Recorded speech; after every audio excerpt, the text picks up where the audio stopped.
17 avril 1975, Phnom Penh est livré aux Khmers rouges.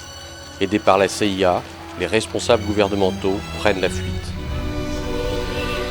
Prétextant un risque de bombardement américain, la ville est évacuée en totalité sous 48 heures. Chose à peine croyable. Les Occidentaux feront mine de découvrir cette tragédie quelques années plus tard. Les Khmers, à peau claire, les intellectuels sont pour la plupart liquidés. Les plus habiles, souvent aidés par la flatterie, face à de jeunes guerriers ignares, finissent dans des champs ou des rizières pour un travail forcé et des violences quotidiennes durant 4 années. Le XXe siècle connaît alors son premier autogénocide.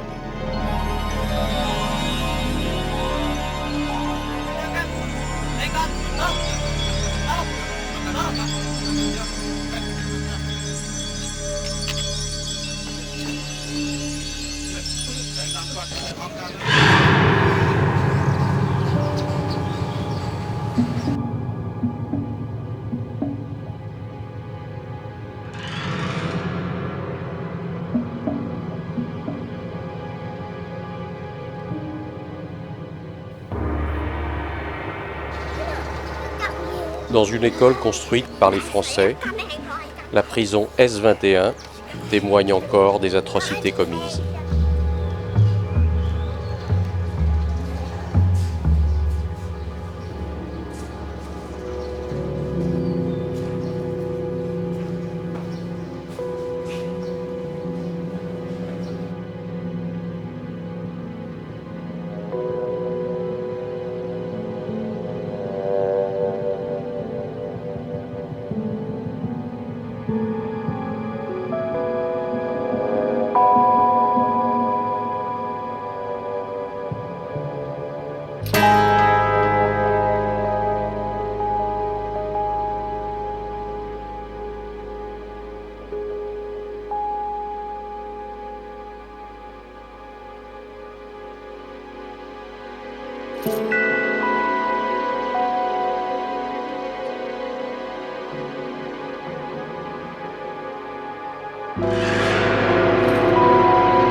Many reason to be trial this man because when they kill and they destroy many fracture of Cambodia and most of Cambodia lie, they cannot say just sorry. It is not enough. They must be trial. Voilà. Hop.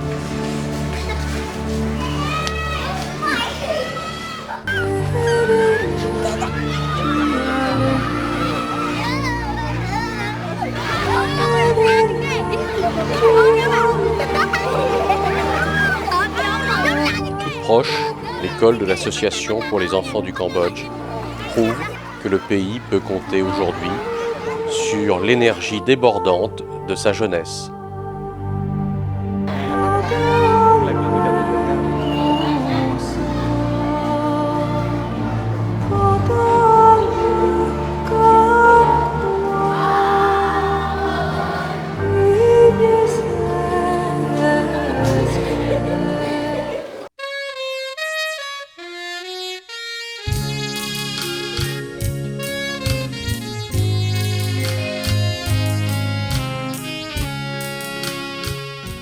Phnom Penh, surnommée la perle de l'Asie à l'époque coloniale, panse ses plaies jour après jour.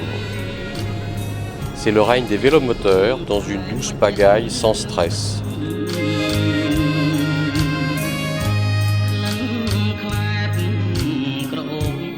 Le marché central, avec ses 2000 stands, est le véritable cœur de la cité. On y trouve de tout, presque.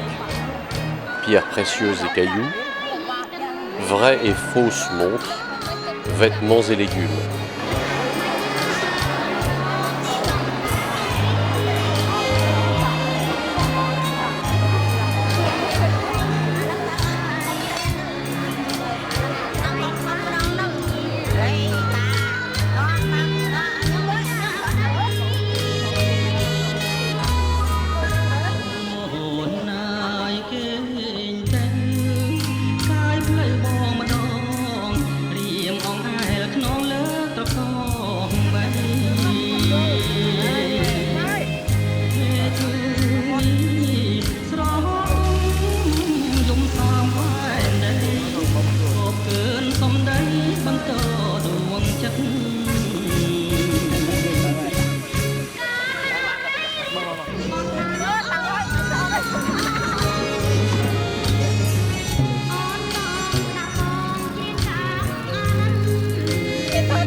4 fleuves se croisent ici. Le Tonlé Sap, le fleuve antérieur, le Bassac et le Mékong. La journée est ponctuée d'offrandes et de prières, signe tangible de la ferveur khmère.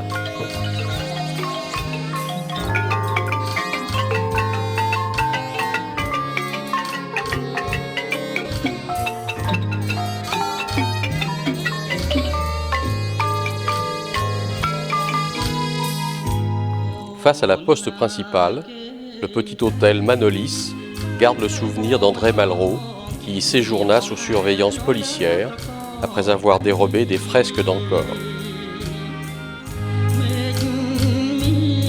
Au nord de la ville, le Wat Nom est le lieu fondateur.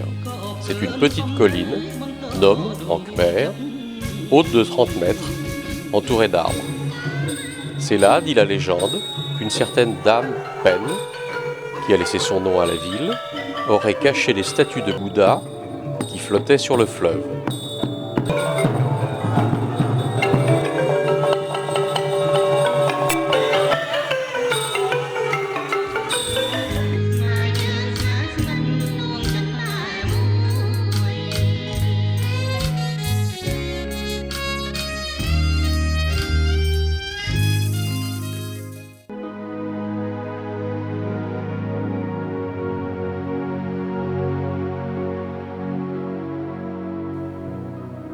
La construction du palais royal remonte pour partie au XIXe siècle.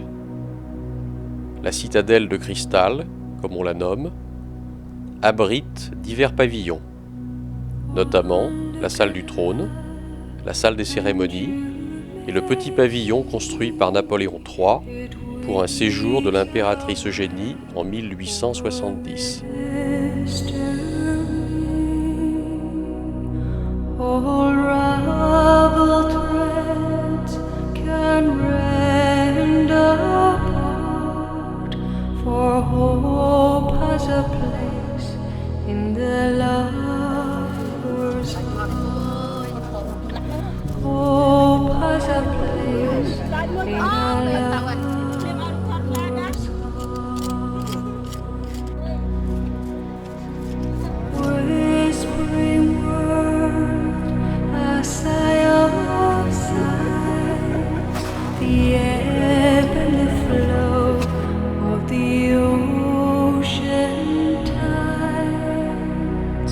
One breath, one word may end or may start our hope and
plein sud, à 230 km de la capitale, Sihanoukville, se veut être une station balnéaire, envahie chaque année davantage par les promoteurs thaïs et singapouriens.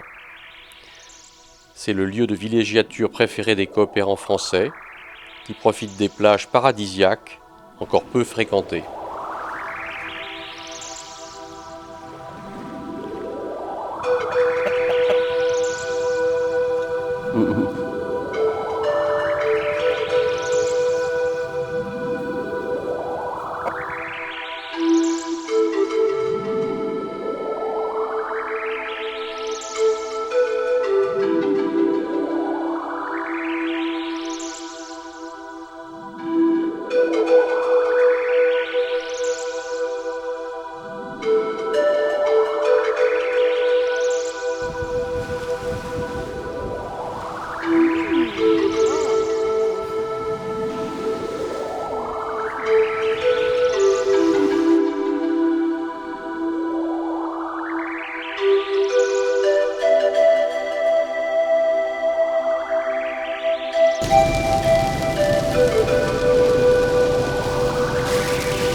Retour à Phnom Penh, où les Khmers aiment se retrouver à la terrasse des bistrots, avec une bonne bière locale, servie en pichet.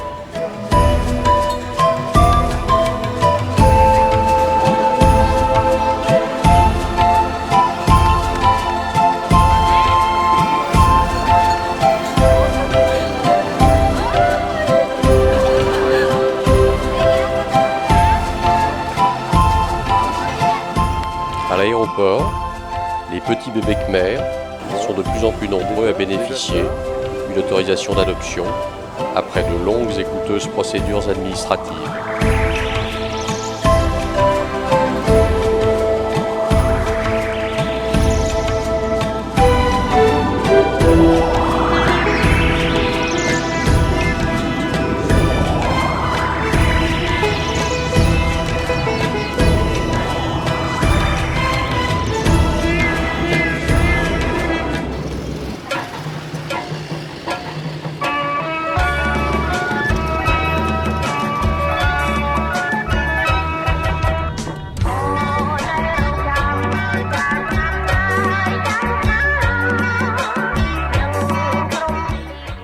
Siem Reap, au nord, est le grand village d'accueil des touristes à la découverte des temples d'Angkor.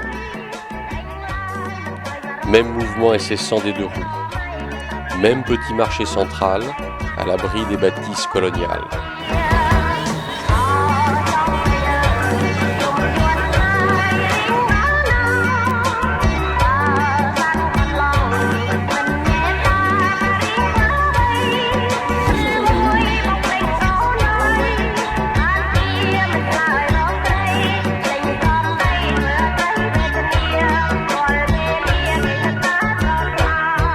Petit matin, Siem Reap reprend vie au rythme des déplacements au milieu d'une douce poussière.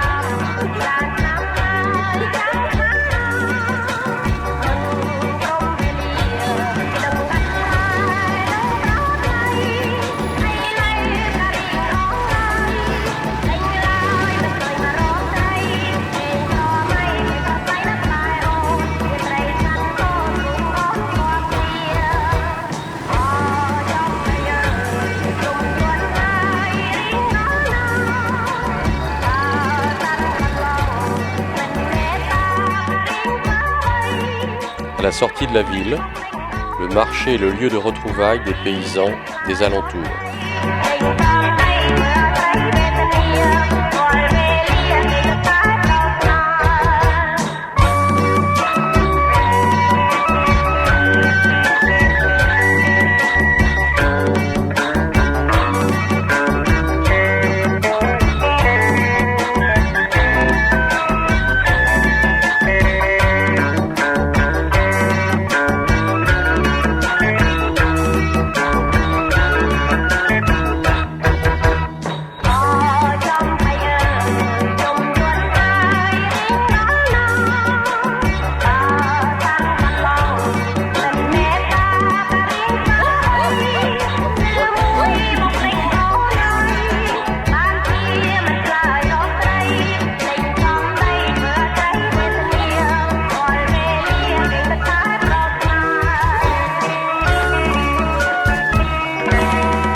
Plus au sud de la bourgade, la vie est douce. La rivière se déverse lentement vers le lac dont les sapes. C'est le plus grand lac du Cambodge, véritable mer nourricière. Le lac se gonfle et se dégonfle au rythme des moussons pour irriguer le cœur du pays.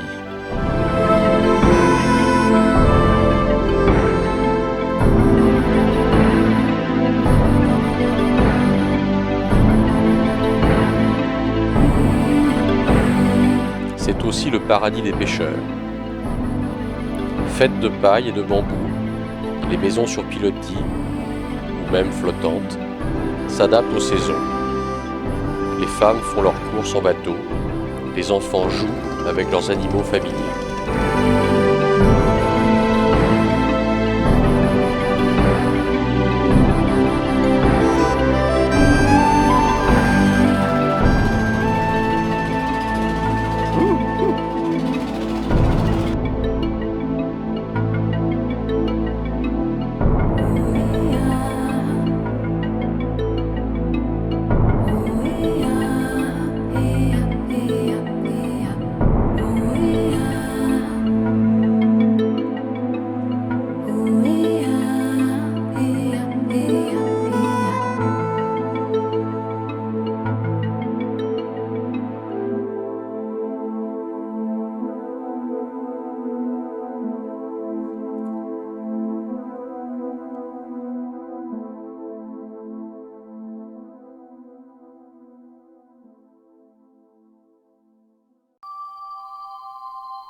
à la sortie de la ville, un des centres de l'ASPECA s'apprête à mettre en service en mai 2000 une école de danse pour perpétuer les traditions de la gestuelle et du chant, véritable racine de l'âme khmère.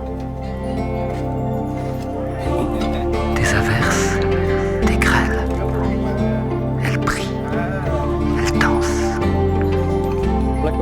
elle est si frêle, elle rit.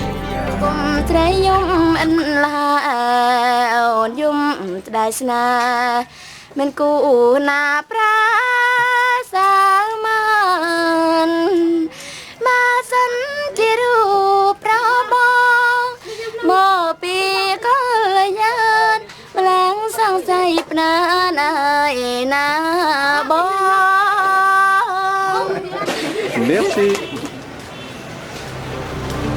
À l'enfant qu'elle invente, son espérance.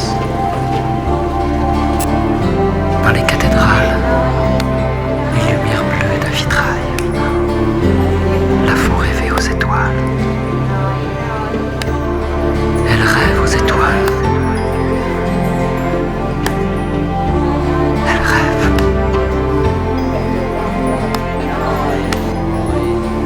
Elle rêve aux étoiles. Elle rêve.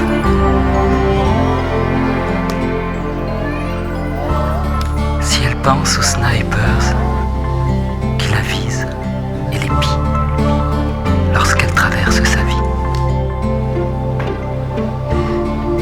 loin de la torpeur, ma femme d'univers n'a jamais peur.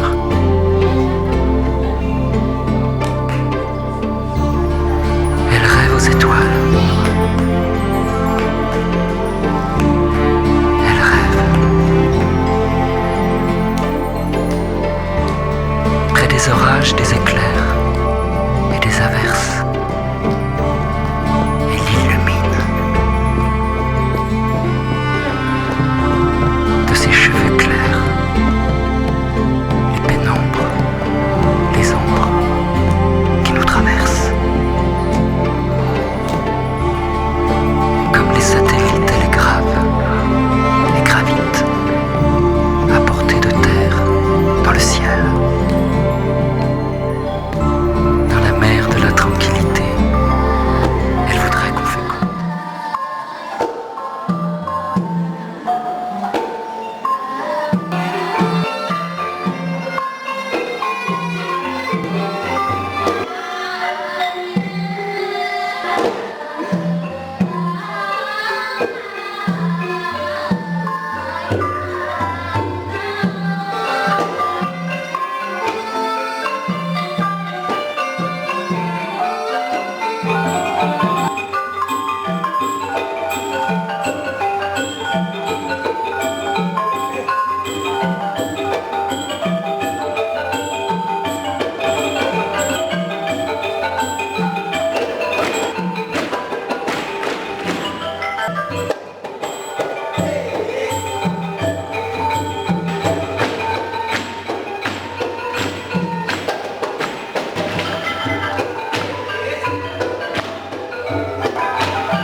Très présent en Asie, le théâtre d'ombre est un moyen d'expression apprécié des jeunes et des moins jeunes.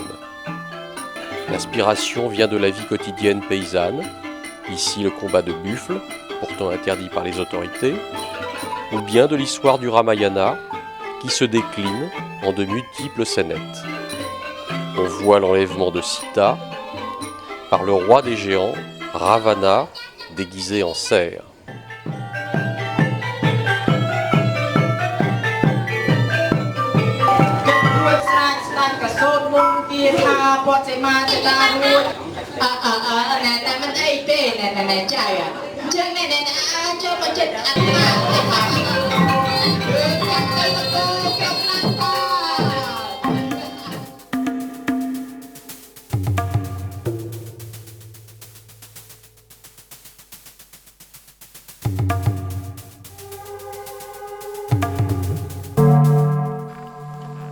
Encore, Ta From, Imaginons les premiers découvreurs, stupéfaits par la majesté des temples, enclavés et disloqués dans une végétation dévorante.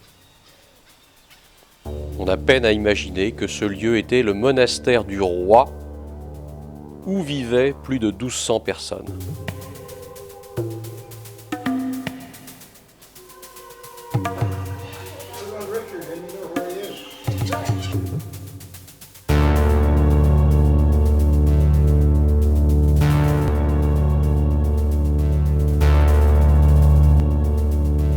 Encore Tom. 56 statues de géants accueillent le visiteur. Passé l'une des 5 portes de l'ancienne ville d'Angkor, le temple du Bayon est un des joyaux de la nébuleuse archéologique, dont la magnificence s'étale du 9e au 14e siècle.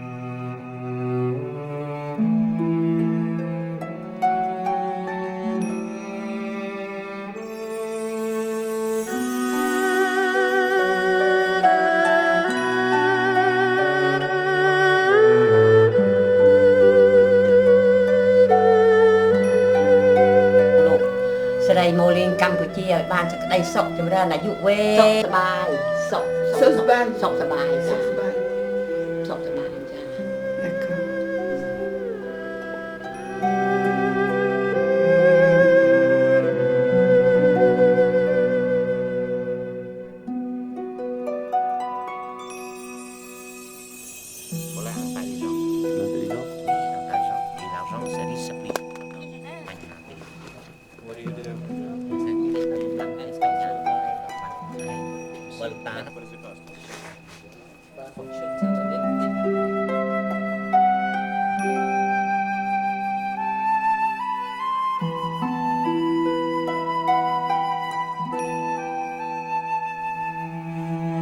La reconstruction des temples est l'œuvre de nombreux pays, dont la France en tête, et ici le Japon.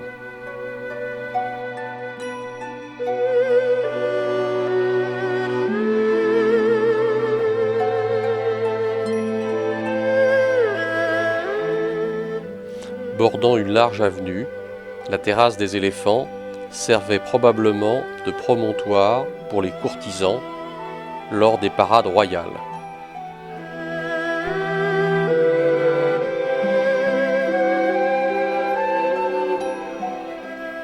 Contiguë, la terrasse du roi lépreux, inspiratrice de Pierre Benoît, conduit aux vestiges du palais royal, non loin de là.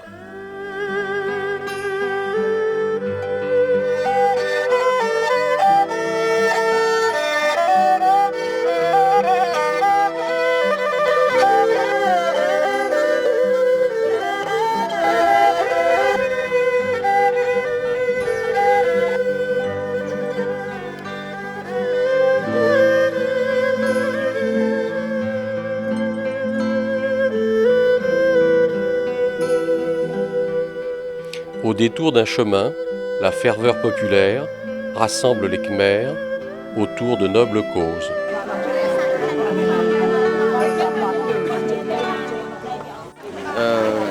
S'appelle bateau en eau et bateau en argent pour ramener à Kulin, c'est-à-dire au temple de Kulin. C'est pas ici. Kulin, c'est comment fini Kulin. Nông Kulin, nhưng mà toàn ai ban lá. Comment fini Kulin? Kulin, 33 à 40 km d'ici. Vous savez, c'est le pouvoir de dragon très important. Donc, ces deux bateaux symbolisent le pouvoir de l'État, oui, pour diriger le pays. ហើយប្រកបដោយសច្ចធម៌ Mais aussi représente la justice ទៅខ្មែរសាងអង្គរបាន oui, pour reconstruire le pays, mais surtout le symbole de la reconstruction de Tom d'Angkor.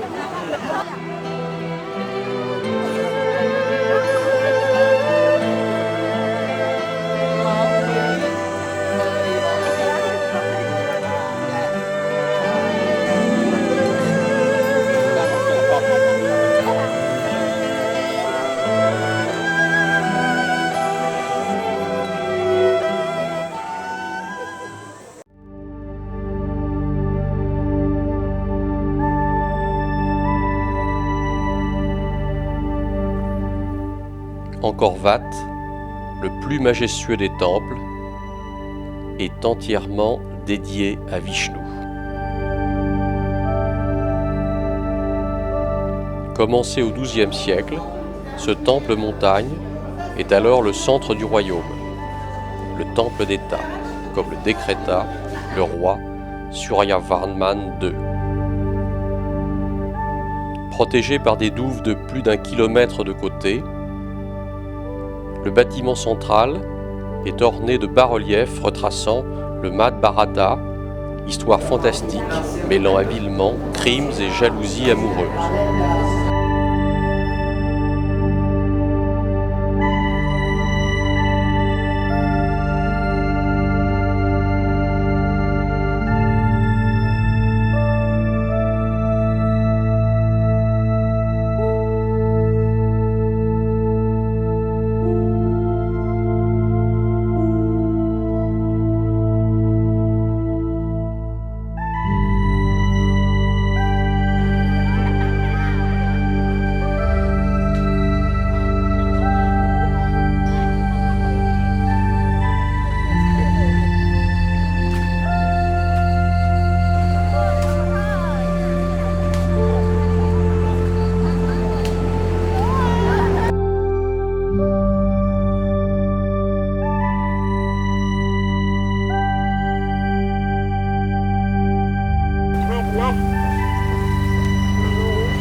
Comment dire faire monter មានថងនៅក្នុងនេះហើយ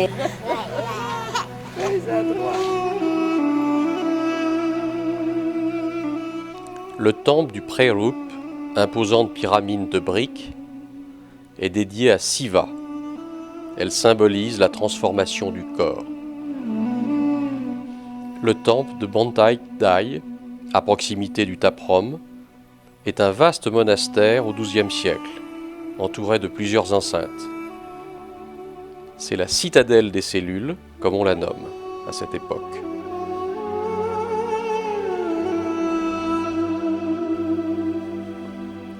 Le Sasrang, qui signifie en khmer « bassin des ablutions », est au Xe siècle un plan d'eau de 800 mètres par 400.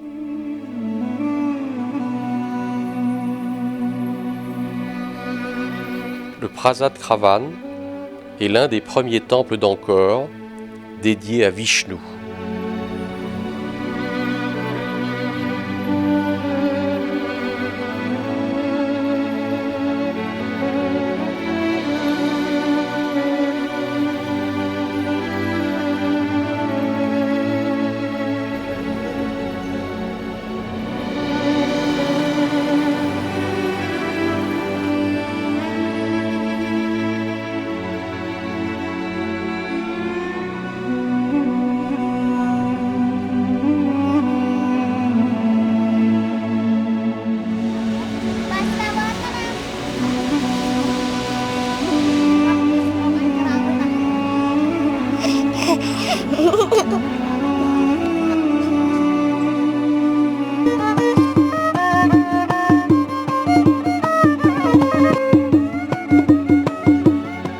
Le temple de Bantai Srai est célèbre à la fois par la qualité de ses sculptures, d'une finesse inouïe, et par l'épisode tragicomique vécu ici par le gentleman cambrioleur André Malraux, qui n'hésita pas, dans les années 30, à y extraire un bas-relief de plus de 800 kg.